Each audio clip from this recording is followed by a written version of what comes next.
Hello students of class 5th. Today we will discuss exercise 7b of chapter number 7 fractions, and we will discuss question number 5. Are the fractions equivalent? तो इसमें आपको ये बताना है students की जो fractions हैं क्या वो इक्विवेलेंट हैं, इक्वल हैं।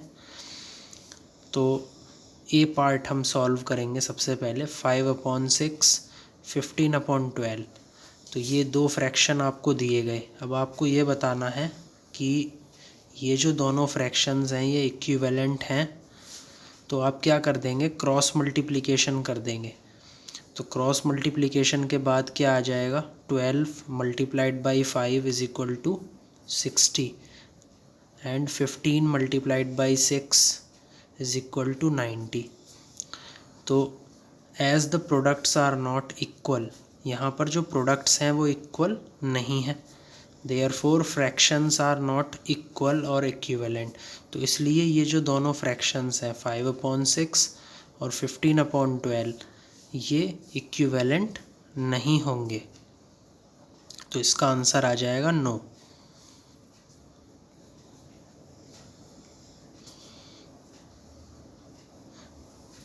These fractions are not equivalent.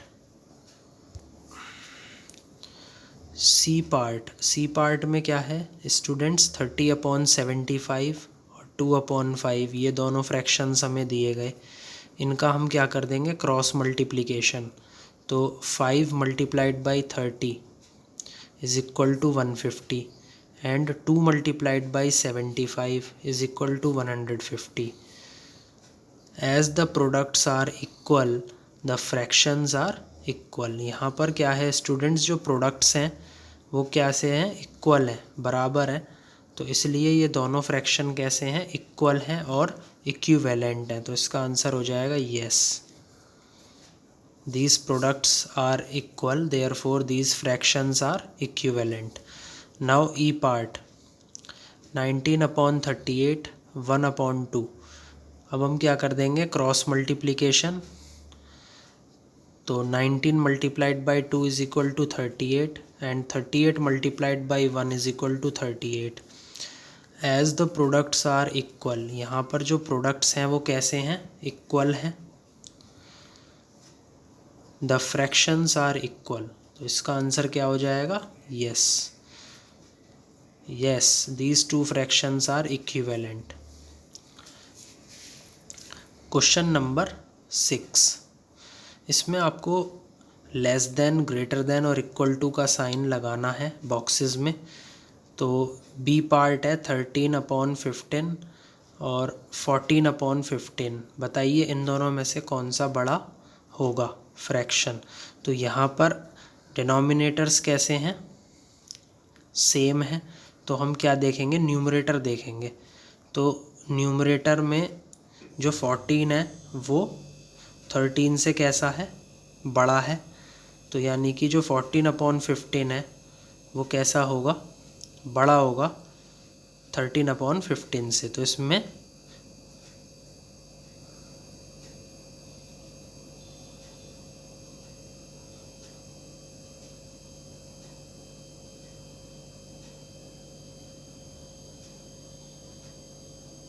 जो 14/15 है वो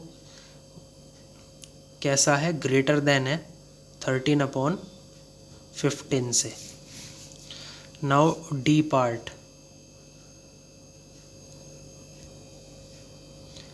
डी पार्ट 12/17 12/13। तो इसमें न्यूमरेटर कैसे हैं, सेम है।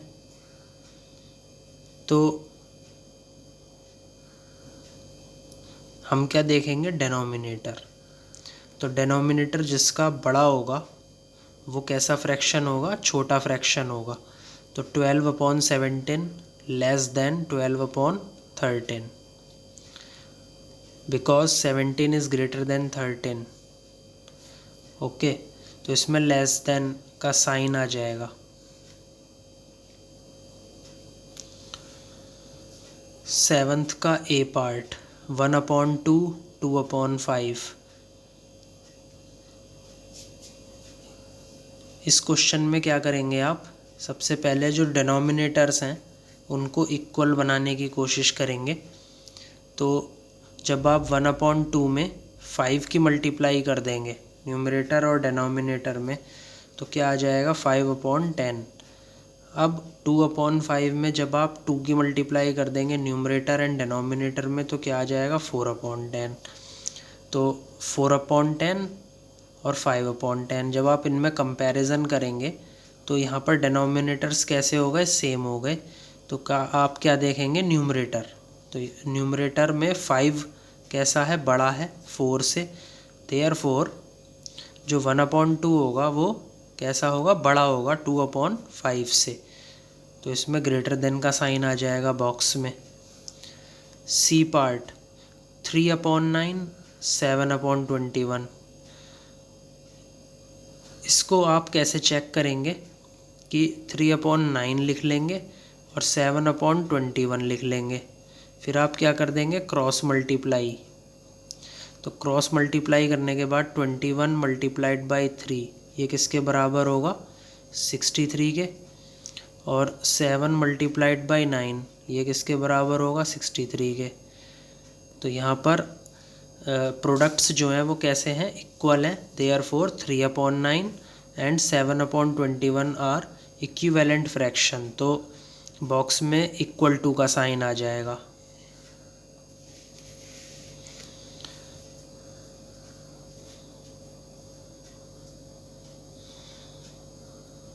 Now question number 8। Question number 8 में भी आपको ग्रेटर देन, लेस देन और इक्वल टू का साइन बॉक्स में लगाना है। तो इसमें ए पार्ट है 4:11/21, 5:2/3। इनमें से कौन सा फ्रैक्शन बड़ा होगा वो आपको बताना है। तो मिक्स्ड फ्रैक्शन में हम क्या देखते हैं, ये जो टर्म है जिसे हम क्वोशिएंट बोलते हैं, जब हम इसे कन्वर्ट करते हैं तो जो क्वोशिएंट होता है हम उसको देखेंगे। तो इसमें क्वोशिएंट क्या है 5 और इसमें क्या है 4। तो 5 यहाँ पर 4 से बड़ा है, तो जो 5:2/3 है वो बड़ा हो जाएगा 4:11/21 से। डी पार्ट में आप क्या करेंगे, सबसे पहले इन मिक्स्ड फ्रैक्शंस को इम्प्रॉपर फ्रैक्शन में कन्वर्ट कर लेंगे। तो इम्प्रॉपर फ्रैक्शन में कैसे आएगा ये, 2 मल्टीप्लाइड बाई 8 + 3 डिवाइडेड बाई 8 और 2 मल्टीप्लाइड बाई 7 + 5 डिवाइडेड बाई 7। तो यहाँ पे ये क्या आ जाएगा 19/8, इधर क्या आ जाएगा 19/7। तो 19 यहाँ पर न्यूमरेटर कैसा है, सेम है। तो डेनोमिनेटर चेक करेंगे, डेनोमिनेटर जिसका बड़ा होगा वो कैसा फ्रैक्शन होगा,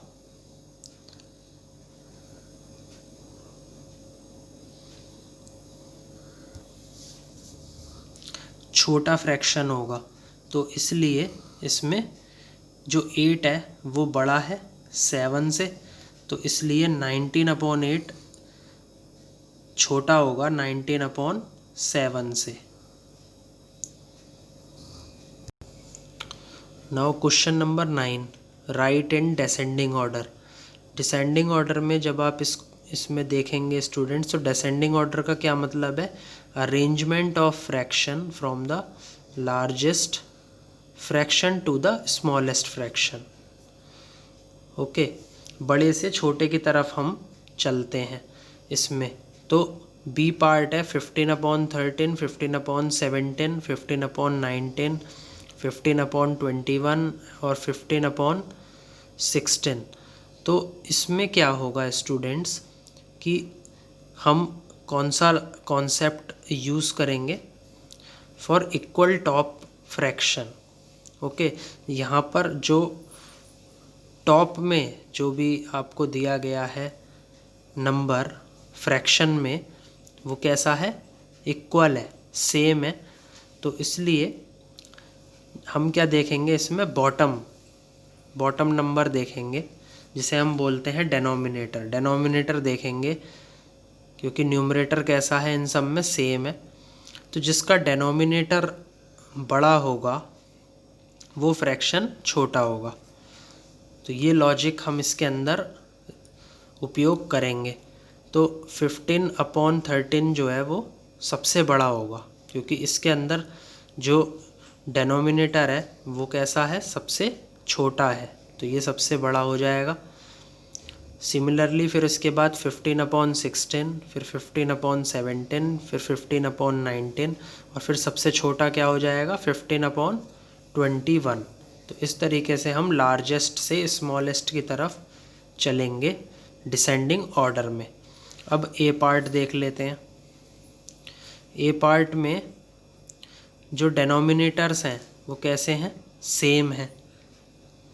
तो हम क्या देखेंगे, न्यूमरेटर्स।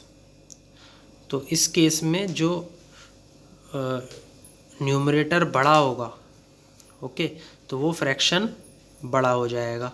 जैसे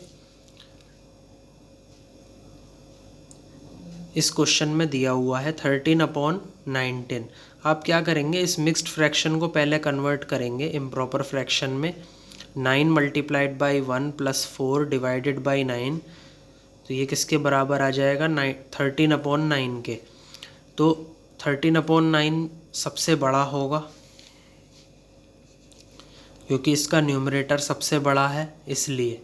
उसके बाद 8/9, फिर 7/9, फिर 6/9 और एंड में 2/9, ये सबसे छोटा फ्रैक्शन होगा। तो इसमें भी हम लार्जेस्ट फ्रैक्शन से स्मॉलेस्ट फ्रैक्शन की तरफ चल रहे हैं।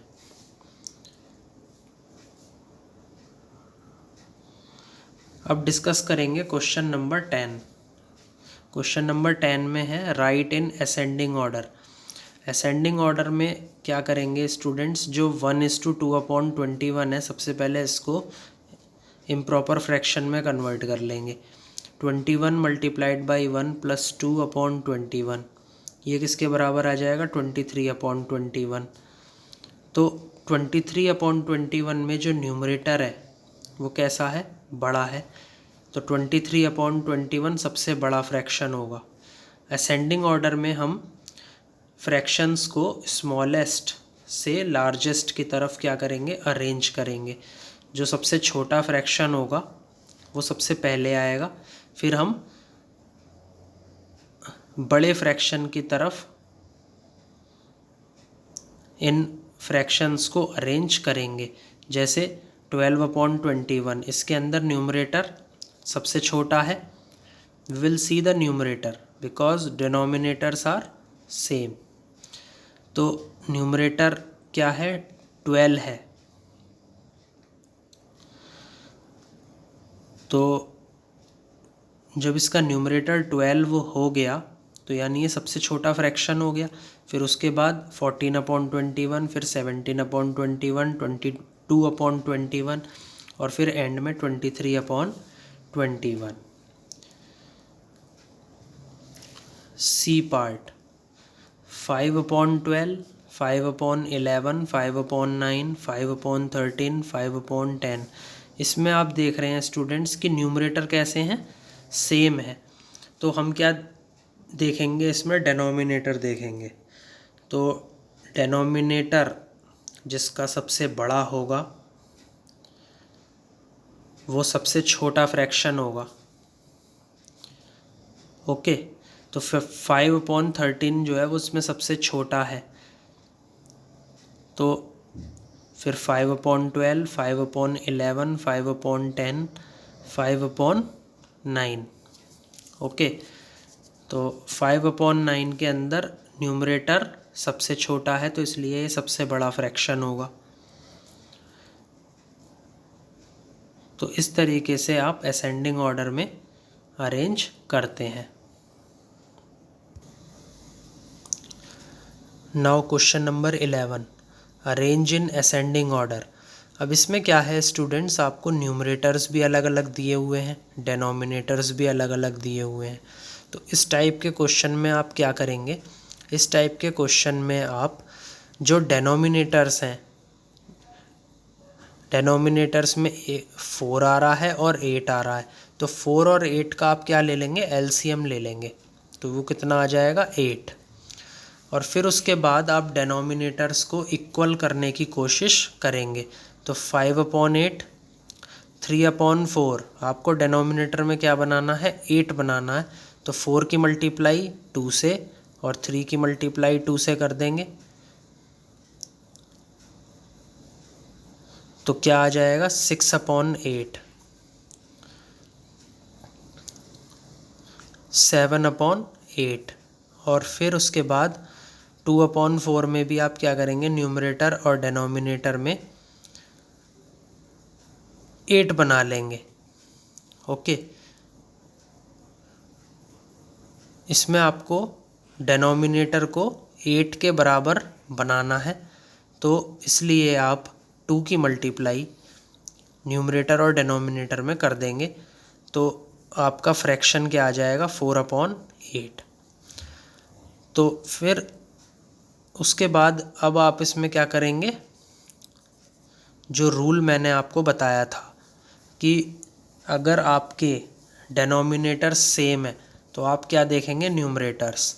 तो जिसका न्यूमरेटर सबसे बड़ा होगा वो सबसे बड़ा फ्रैक्शन होगा, जिसका न्यूमरेटर सबसे छोटा होगा वो सबसे छोटा फ्रैक्शन होगा। और असेंडिंग ऑर्डर में हम स्मॉलेस्ट से लार्जेस्ट की तरफ चलते हैं। तो 4/8 आएगा, ये सबसे छोटा फ्रैक्शन होगा, फिर उससे बड़ा 5/8, फिर उससे बड़ा 6/8, फिर सबसे बड़ा 7/8। इस तरीके से आप असेंडिंग ऑर्डर में फ्रैक्शंस को लगाएंगे। तो यानी कि अब आपका आंसर क्या आ जाएगा, आंसर आपका आ जाएगा 2/4, 5/8, 3/4, 7/8। Question number 12, arrange in descending order. Descending order में हम लार्जेस्ट से स्मॉलेस्ट की तरफ फ्रैक्शंस को क्या करेंगे, अरेंज करेंगे। तो सी पार्ट में क्या दिया हुआ है, 17/20, 7/10, 3/4, 5/8। बस डिफरेंस ये है कि यहाँ पर न्यूमरेटर्स जो हैं वो अलग हैं, डेनोमिनेटर्स कैसे हैं, अलग हैं। तो जब ऐसा हो स्टूडेंट्स, तो आप क्या करिएगा, डेनोमिनेटर्स का क्या ले लीजिएगा, एलसीएम। 20, 10, 4 एंड 8, इनका क्या ले लेंगे, एलसीएम ले लेंगे। ये किसके बराबर आएगा, 40 के। तो 20 का जब आप प्राइम फैक्टराइजेशन करेंगे तो इसको कैसे लिख सकते हैं, ये 40 कैसे आया अब मैं आपको ये बता रहा हूँ। तो 20 का जब आप प्राइम फैक्टराइजेशन करेंगे तो आप इसे कैसे लिखेंगे, 2 मल्टीप्लाइड बाई 2 मल्टीप्लाइड बाई 5। 10 को कैसे लिखेंगे, 2 मल्टीप्लाइड बाई 5। 4 को कैसे लिखेंगे, 2 मल्टीप्लाइड बाई 2। 8 को कैसे लिखेंगे, 2 मल्टीप्लाइड बाई 2 मल्टीप्लाइड बाई 2। तो इसका एलसीएम क्या आ जाएगा, 40। अब आपको क्या करना है, डेनोमिनेटर्स को 40 के बराबर बनाना है। तो सबसे पहला फ्रैक्शन है 17/20। तो इसके अंदर डेनोमिनेटर में जब आप 40 बनाएंगे तो इसको 20 को किससे मल्टीप्लाई करना पड़ेगा, 2 से। तो जो काम आप डेनोमिनेटर में करेंगे वही सेम काम आप न्यूमरेटर में करेंगे। तो न्यूमरेटर और डेनोमिनेटर दोनों में 2 की मल्टीप्लाई कर देंगे, तो आपका फ्रैक्शन क्या आ जाएगा, 34/40। दूसरा है 7/10। फिर आप इसमें डेनोमिनेटर 40 के बराबर करेंगे, तो अब आप 4 की मल्टीप्लाई कर देंगे न्यूमरेटर और डेनोमिनेटर में, तो आपका फ्रैक्शन क्या आ जाएगा, 28/40। फिर 3/4, 3/4 में डेनोमिनेटर में आप क्या बनाएंगे, 40। तो 10 की मल्टीप्लाई कर देंगे आप न्यूमरेटर और डेनोमिनेटर में, आपका फ्रैक्शन आ जाएगा 30/40। अब लास्ट है 5/8। तो 5/8 में आप डेनोमिनेटर में क्या बनाएंगे, 40। तो 8 की मल्टीप्लाई किससे करनी पड़ेगी, 5 से। तो 5 से आप न्यूमरेटर और डेनोमिनेटर में जब मल्टीप्लाई करेंगे तो आपका फ्रैक्शन क्या आ जाएगा, 25/40। अब इसको आपको अरेंज करना है डिसेंडिंग ऑर्डर में। तो जब आपके डिनोमिनेटर्स सेम होते हैं तो आप क्या देखते हैं, न्यूमरेटर्स। तो न्यूमरेटर्स जिसका बड़ा होगा वो बड़ा फ्रैक्शन होगा, न्यूमरेटर जिसका छोटा होगा वो सबसे छोटा फ्रैक्शन होगा। और आप इसमें कैसे अरेंज करते हैं, लार्जेस्ट टू स्मॉलेस्ट। तो सबसे पहले सबसे बड़ा 34/40, फिर 30/40, 28/40, 25/40। This will be your answer. Question number 13, reduce the fraction to lowest term. अब हम क्या करेंगे, फ्रैक्शन को रिड्यूस करेंगे लोएस्ट टर्म में। तो इसमें बी पार्ट है 8/18। तो 8/18 को जब आप लोएस्ट टर्म में रिड्यूस करेंगे तो इसको कैसे करेंगे, 8 और 18 का क्या निकाल लीजिए, HCF निकाल लीजिए। तो 8 के क्या क्या फैक्टर्स आएंगे, 1 2 4 8। 18 के क्या क्या फैक्टर्स आएंगे, 1 2 3 6 9 18। तो कॉमन फैक्टर क्या आ जाएगा, 2। तो यहाँ पर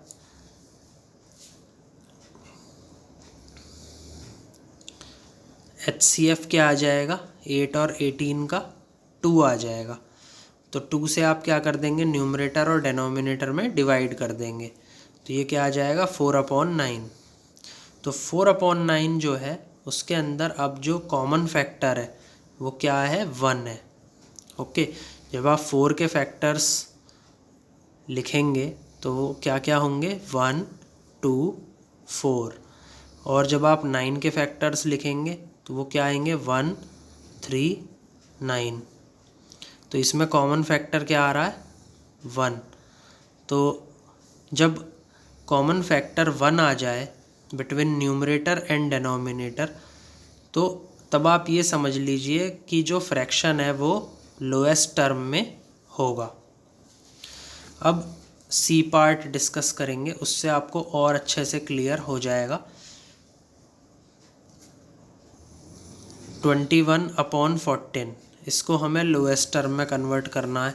तो पहले हम 21 के फैक्टर्स लिख लेंगे, 1 3 7 21।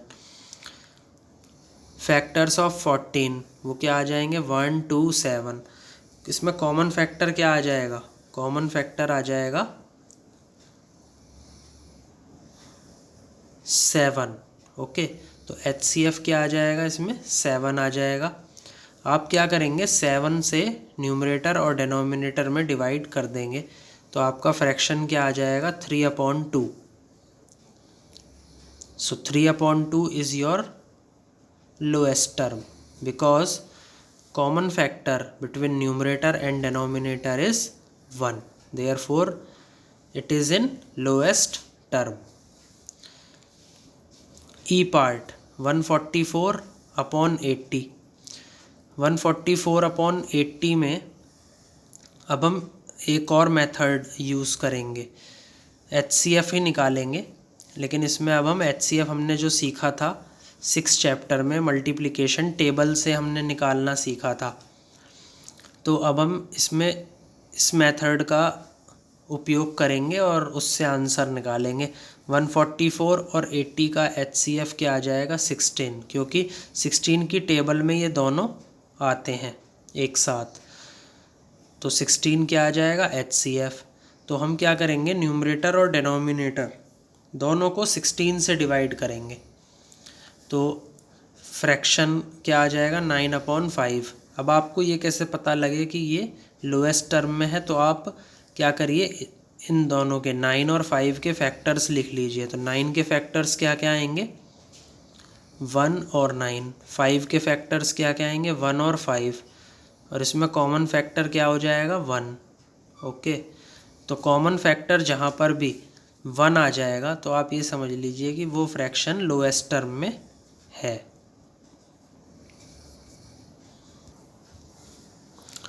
अब हम लास्ट क्वेश्चन इस एक्सरसाइज का डिस्कस करेंगे, वो क्या है, question number 14, which of these are in lowest terms. तो लोएस्ट टर्म में जो ए पार्ट है 3/11, क्या 3/11 लोएस्ट टर्म में है। तो इसको चेक करने के लिए इसके 3 और 11 के फैक्टर्स लिख लीजिए। 3 के क्या क्या फैक्टर होंगे, 1 और 3। 11 के क्या क्या फैक्टर होंगे, 1 और 11। कॉमन फैक्टर क्या आ जाएगा, 1। तो only common factor between numerator and denominator is 1। So 3/11 is in lowest term. C part 25/36। 25 के फैक्टर्स 1, 5, 25। 36 के फैक्टर 1, 2, 3, 6, 4, 8, 9, 12, 18, 36। तो कॉमन फैक्टर न्यूमरेटर और डिनोमिनेटर के बीच में क्या आ रहा है, 1। तो इसलिए 25/36 किस में है, लोएस्ट टर्म में। अब डी पार्ट 40/41। 40/41 में भी जो कॉमन फैक्टर है न्यूमरेटर और डिनोमिनेटर के बीच में वो क्या है, 1। तो इसलिए 40/41 किस में है, लोएस्ट टर्म में। आई थिंक स्टूडेंट्स आपको एक्सरसाइज 7B समझ में आई होगी। Please like, share and subscribe my video. Thank you.